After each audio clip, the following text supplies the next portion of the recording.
Washington's pass rush was one of the best in the nation in 2022. And hey, they've got a first-team All-American coming back in 2023. Let's get into it. You are Locked On Huskies, your daily podcast on the Washington Huskies, part of the Locked On Podcast Network, your team every day.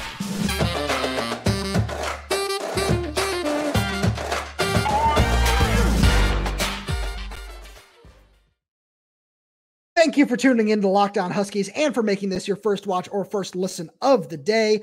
I am Roman Tomashoff. That right over there is Lars Hanson. And today we are going to be talking about Washington's edge rushers because this is a super talented group. And we've been having so much fun watching them throughout fall camp. And there's just so much to like about this room. But first, I want to let you know that this episode is brought to you by LinkedIn.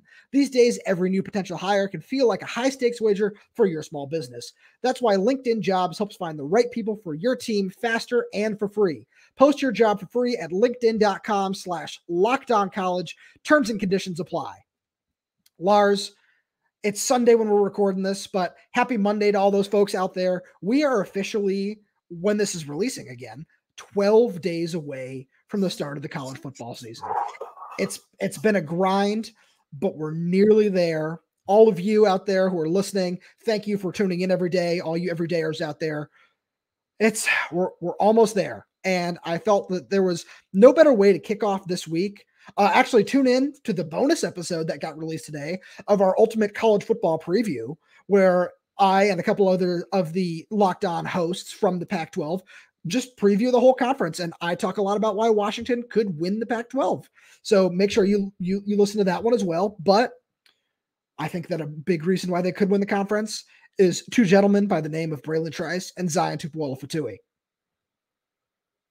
Yeah, I mean, that's the thing is like who of this group in the conference is better than those two? And really, honestly, you can't. Does any come to mind? Because I don't think they do. No. That's the thing. And Bralen, it's crazy to think about how far Bralen has come in his time at UW. When he came in as a 4-star out of Sandra Day Connor in Arizona, everyone kind of knew he could be at this level, but we were just kind of wondering when was he going to get there. He got there a lot earlier than I even thought he could. And this year, I think it's kind of just his swan song is, hey, I did it last yeyear, was one of the best edge rushers in the country. Now I want a national championship. And so that's literally what they're coming back for. Right. And I like how this team is very united in that message. When a lot of them came back throughout the offseason, all the messaging was, we're coming back to win a national championship. We've got unfinished business and we have a lot to take care of. And I think that that's just a really, really cool thing to just kind of be united in that message of, here we go. This is why we're all coming back. Let's just have one last ride together. And while I know that might, concern some fans for the future, I think there's really only one other edge rusher that can even be discussed in this conference that's close to where Bralen Trice is. And I'm sorry, Husky fans, we have to talk about Tupuola-Fetui down at UCLA. He's the only other person that I think really even gets into the same stratosphere, where one of the things that a lot of NFL scouts talk about with Bralen Trice is he's got good speed. His burst is just second to none. And his power is, and it's something that I know some NFL scouts are going to knock him for as he gets to the next level is, oh, well, he's doing it against Pac-12 tackles, which I like to just throw off to the side. And you can only play against who's in front of you. And he does such a great job of that. We saw him do a really great job against Texas as well. He did win the defensive MVP of the Alamo Bowl. So I really don't think that, it's just his level of competition. No, he's just a really talented player. And he's added so much weight to his frame too. I'm sorry to cut you off, Lars, but I want to say that he's added so much weight to his frame too. He's playing at 275 pounds right now. And that's a dude who I think is really just primed for another huge year. Well, yeah, and to your point, when you look at the game against Texas and you look at the game against Oregon, who was the pass rusher that ended up getting a sack? It was Bralen Trice. Yes. And those are two teams that really were having a hard time giving up sacks, especially Oregon. So I think it's not just, you can say, okay, Pac-12 talent, top to bottom, maybe not the best, but when it mattered most, Bralen was always the guy on the scene. And I think that's something that's not going to be a slight against him. No, that's absolutely right. And I think when we talk about Tupuola-Fetui on the other side of him, that's a guy who he struggled with injuries in the past. He looks like he's finally healthy. And one thing that he's talked about throughout the offseason is his commitment to being a better against the run, which is something that I think is really, really vital for this team, for him to be just out there and be a 3-down player at times. Obviously, there's still going to be a rotation, but that's something where I don't know if he's going to be able to ever really get back to the level where he was in 2020, where he recorded 7.5 sacks, really in a 3-game stretch. But he's a super talented dude as it is. And it's something where every time you watch him out there on the field, you're like, yeah, I see why some teams are still really high on him, but I also see where he needs to improve. And if he really does show that extra commitment to defending the run this year, I think the sacks are going to come. And he could be somebody who ends up with 7 or 8 sacks in 2023. No doubt. Well, I think the other interesting thing about the combination of Trice and ZTF is the fact that Trice actually was one of the better edge rushers in coverage, when he's dropping back last year. And I think that will allow Zion to be more in that kind of run stuff. Kind of like they're trading off. It's like one's going to be a pass rusher, one's going to stop the run. They both can kind of do very similar things. Trice just does it at a little more of a high level. And I think if Zion can find, to your point, that ability to stop the run, that's what's going to make him get paid on Saturdays or on Sundays, because he can rush the passer. I don't think that's a problem. I think it's just a matter of, can you be more than a one-trick pony? And I think they've been working with that since last year. Zion, we decided to come back after the Oregon game because, like, okay, cool, this staff is now somebody I can trust. Give me one more year, make me a complete edge rusher, and now I can actually go have a career in the NFL. And I think that's one thing where this staff, or excuse me, this whole roster, when you talk about all the edge rushers, they give a lot of credit to director of sports science Ben Kramer, who is a black belt who actually does a lot of work with all these guys on their hand fighting techniques. And I know it's something we've talked about on previous shows where they get a lot of work in before the games when it comes to just actual hand fighting with like just martial arts bags and things like that. And it's really cool to see. And as you know, and it's this whole thing of being a one-trick pony. Now that they can develop an actual arsenal of pass rush moves, there's really the sky's the limit for all of these guys in the room. And, you know, as we'll get to in the next segment, we'll talk about some of these backups who have a really high ceiling. Probably won't be discussing Zach Durfee a lot on the show just because his status is so up in the air that we don't want to either say, oh, well, you know, if he doesn't play, we're going to bring you down a lot. Or if, oh, hey, he is going to play. And then, you know, he doesn't. That also is just going to be negative. I really feel like it's a lose-lose for us here on the show. Yeah. But there's just so much to be desired in this edge room when it comes to what the NFL is looking for. There's just so much potential from the starters, from the backups, from the third stringers. There's just so much to go around. And it really does start with Bralen Trice, who honestly, I think it's almost getting to the point, and I'm sorry because this is just where we are in media cycles right now, is he's almost getting overlooked, where everyone is starting to talk about Dallas Turner at Alabama. They're starting to talk about Chop Robinson at Penn State, JT Tuimoloau at Ohio State, Leia Tulatu even. There are a lot of guys that are being ranked ahead of him. And obviously those guys all have things that are also desired by the NFL, but Bralen is just as good, if not better, in some areas than a lot of those guys. Yeah, and to the coach who now works with Leia Tulatu at UCLA, Akaika Malloy, who was at Washington, said, and this, we kind of thought it was crazy when he said it 3 years ago. I know where you're going with this. That Bralen Trice could be better than Joe Tryon when all is said and done. And, you know, we all kind of looked across each other in the room like, did he just – I know we're like – some coaches, they want to hype up their players to a certain degree. You know, you want to talk, hey, down the line, this guy could be a guy for us. Coaches often do that. But to put it at that level and to put that kind of praise on him, and then not only that, to have it come true, I think that's what's kind of been more not surprising, but just kind of what's more telling about Trice's ability. It's like, hey, they find these guys with the size and speed, and then they end up coaching him up to where, hey, nobody thought, no disrespect to Joe Tryon, that he was ever going to be a first-round pick, maybe a day 2 pick, something like that, where he could end up playing in the league. But I think he exceeded all expectations, and Trice came in higher rated than Tryon did. But I think he's kind of followed that similar trajectory where we knew he was raw, we knew he had a huge amount of ability. Could it all come together? And it kind of came together pretty quickly, if we're being honest. So would you say that this coaching staff did a great job with these guys? Because we got to talk about LinkedIn jobs. These days, every new potential hire can feel like a high-stakes wager for your small business. You want to be 100% certain that you have access to the best qualified candidates available. That's why you have to check out LinkedIn Jobs. LinkedIn Jobs helps find the right people for your team faster and for free. I've applied for a ton of jobs on LinkedIn and gotten a lot of freelance work off there. And it's so helpful, just the way that everything is laid out. It's so easy to create a free job posting. All you have to do is add your job and the purple hashtag hiring frame to your LinkedIn profile to spread the word that you're hiring. Simple tools like screening questions make it easy to focus on candidates with just the right skills and experience, so you can quickly prioritize who you'd like to interview and hire. It's why small businesses rate LinkedIn Jobs #1 in delivering quality hires versus leading competitors. LinkedIn Jobs helps you find the qualified candidates you want to talk to faster. Post your job for free at linkedin.com/lockdowncollege. That's linkedin.com/lockdowncollege. Terms and conditions apply. All right, Lars, you said this to me when we were just kind of going over everything in the pre-show. You said, man, there's one guy who I really want to talk about when it comes to the highest ceiling in the room. So I just want to give you the floor to talk about Maurice Heims. Yeah, and kind of going off of what I was saying, where we're talking about guys when they come in and being able to kind of project how they're going to come out. Maurice Heims, when he came from Germany via Santa Margarita Catholic, he was kind of in that similar Trice mold where it's like, okay, we see the athleticism, we see the potential, but he's also brand new to football, so he's got kind of a couple of years to go before he can really be counted on to be a guy. Over the last couple of years, he's gotten his body bigger, he's gotten a better understanding of the scheme. The problem for him is just the guys above him, which is not a problem per se, but it's just the reason why he hasn't played as much. Also, not the worst thing to learn from Bralen Trice, ZTF, guys like that are ahead of him, to where I think his breakout year is going to be next year, kind of almost like what Trice's was last year, what Zion's was in 2020, where we know they're going to be a guy, they've kind of been a guy, and now they get to show it.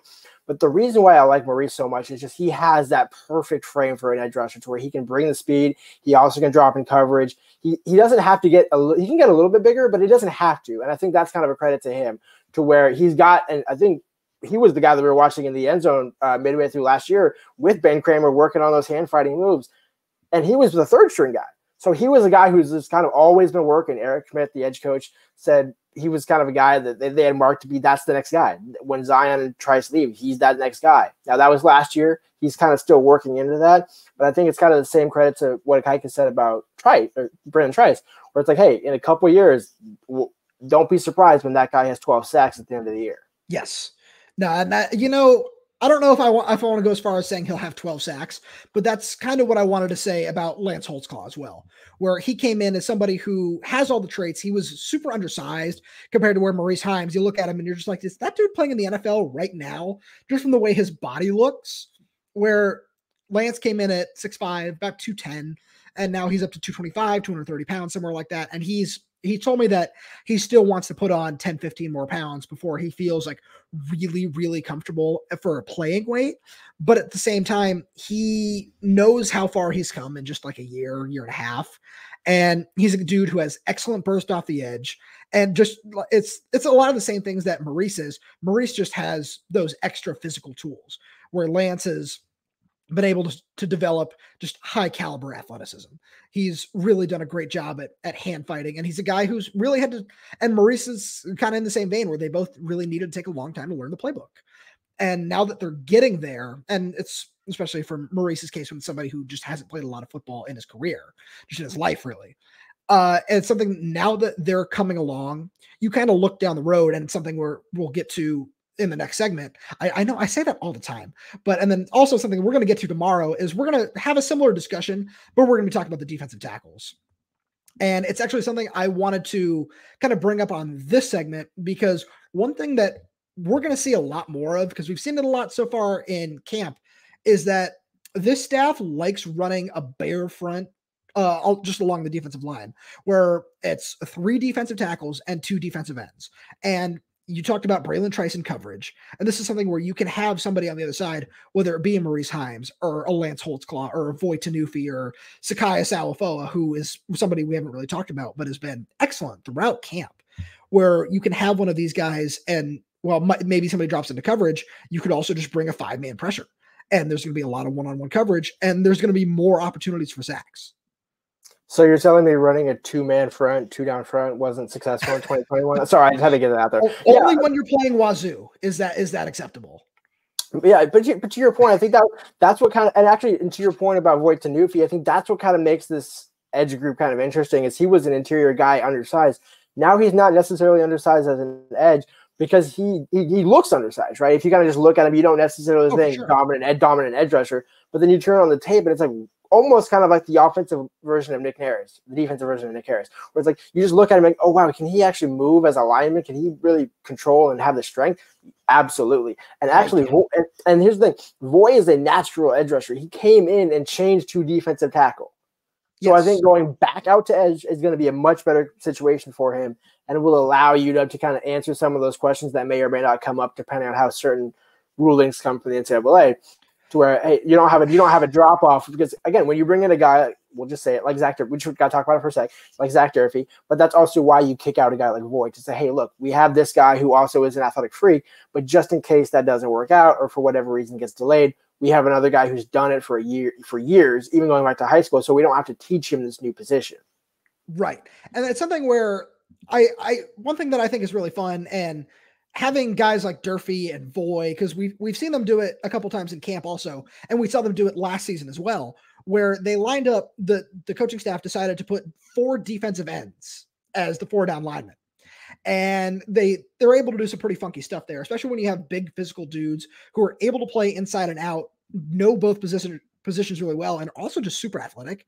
You can do a lot of really fun things with your pass rush. And I think that's something that's really fun. And as we kind of wrap up here, that's something you can also say about Sakai Salafoa, where Sakai is a dude who definitely played some defensive tackle on his junior college film and has been asked to play the edge, has been really, really awesome when it comes to setting the edge against the run.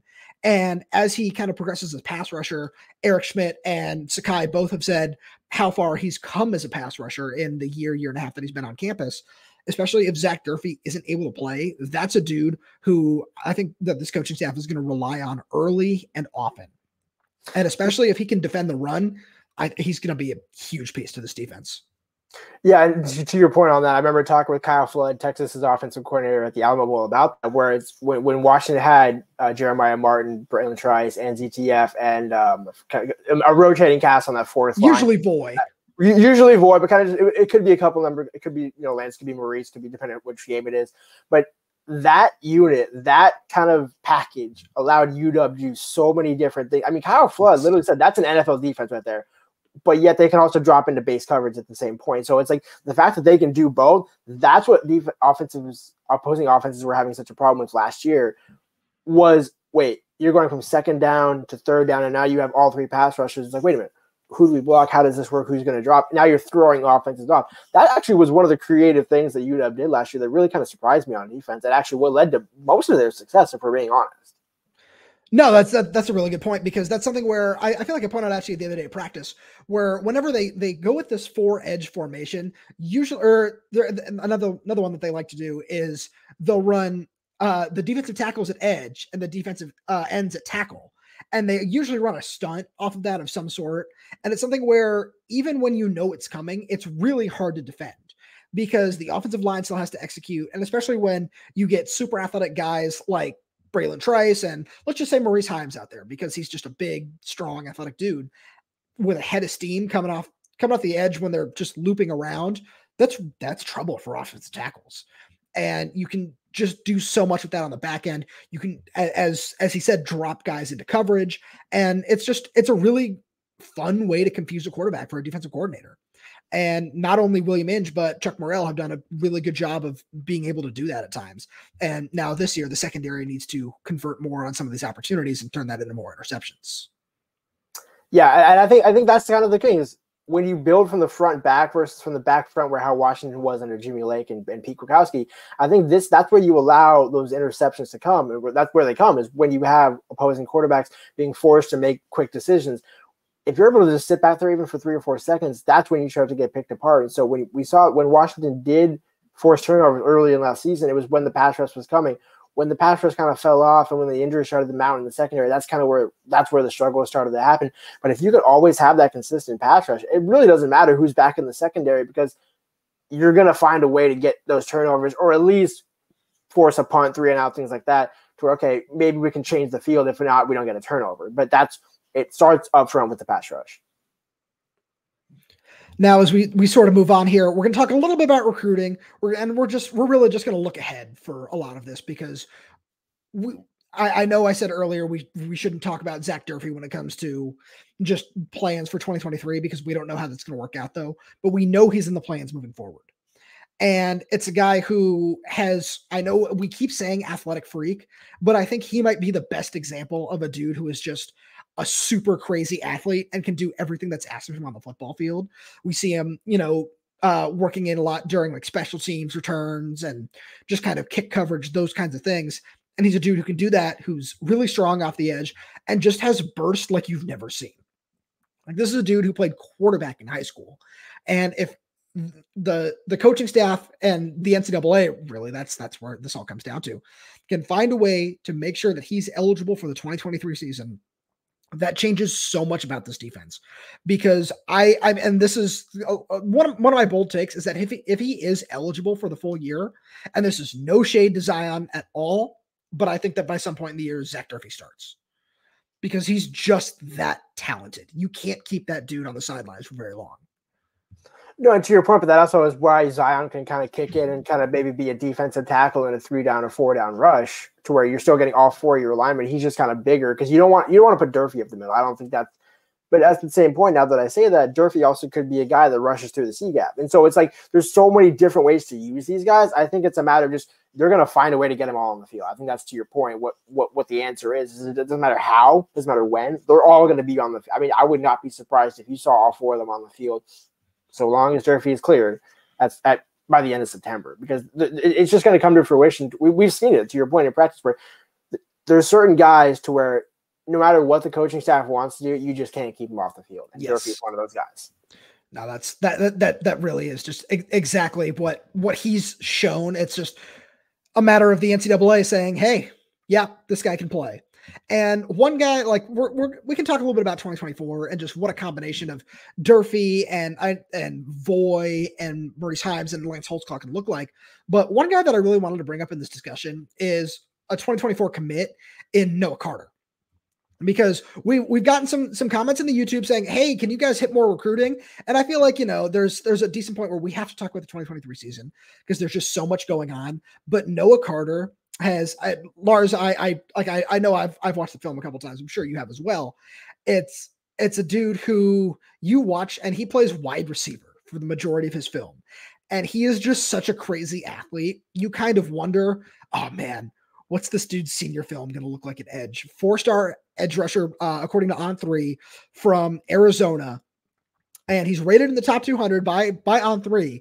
And it's this kind of dude where you keep watching his film. You're like, oh man, look at this athleticism. He's carrying guys on his back as a wide receiver.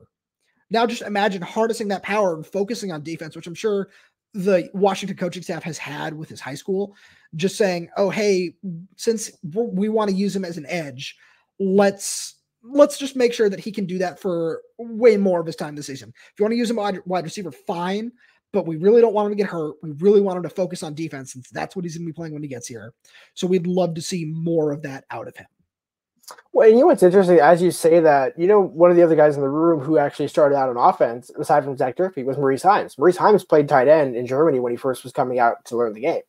And I think that's kind of in a similar mold to Noah, to where, yes, they're going to be on defense, but I do actually think that having that kind of offensive skill set and that offensive ability kind of allows them to understand the game on the defensive side better, to know, hey, this is, and I think actually to the one of the hand fighting, how do you get a release? How do you get a release as a tight end? How do you get a release as a receiver? How do you use that to then go after the opposing quarterback and to kind of get around offensive linemen? I do think there is kind of a skill set there that's what the coaches like. I think to your point, though, again, you do want to see more of that on defense, but I don't think that's necessarily something to discredit their offensive kind of understanding, because that's going to play a factor for them down the road. Right. And one thing I really want to ask you, I know it's switching gears a little bit here, but as we kind of continue to discuss the future, do you think that without Bralen, Trice, and Zion next year, and I know Sakai might have one more year of eligibility, there's just kind of debates about where he might stand when it comes to COVID eligibility and things like that.